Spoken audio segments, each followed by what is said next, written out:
আরে আজান দিয়ে দিয়েছে, একটা কাজ করি নামাজ পড়ে আসি। যে নামাজ পড়তে গিয়েছে তুমি তার আমলনামায় নেকি লিখে দাও।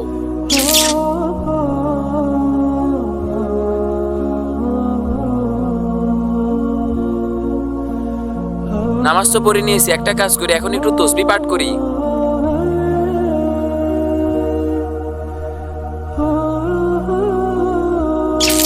সে নামাজ পড়েছে এবং তসবিহ পাঠ করেছে, তুমি তার আমলনামায় আরো একটি নেকি লিখে দাও।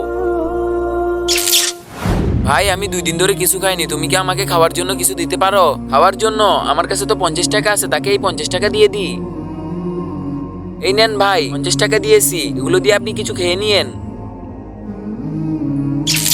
সে গরিবকে সাহায্য করেছে, তুমি তার আমলনামায় আরো একটি নেকি লিখে দাও।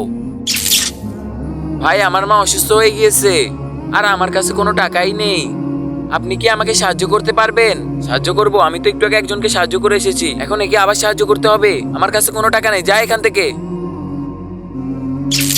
এখন তুমি তার সকল নেকি মুছে দিয়ে গুনাহ লিখে দাও। কিন্তু কারণটা কি? কিন্তু তা দেখার আগে যারা আল্লাহর এই কাবা ঘরের ছবিটিকে দেখে ভালোবাসবে তারা ভিডিওটিতে লাইক দিয়ে চ্যানেলটিকে সাবস্ক্রাইব করে দাও। আর শয়তানকে ভালোবাসলে কিছুই করার দরকার নেই, কারণ সে একজন অসহায়কে অসম্মান করেছে আর আল্লাহ তাআলা কোনো অসহায়কে অসম্মান করা দেখতে পারেন না। এই জন্য তুমি তার সকল সওয়াব মুছে দিয়ে গুনাহ লিখে দাও আর কমেন্টে আই লাভ ইউ আল্লাহ লিখে যাও।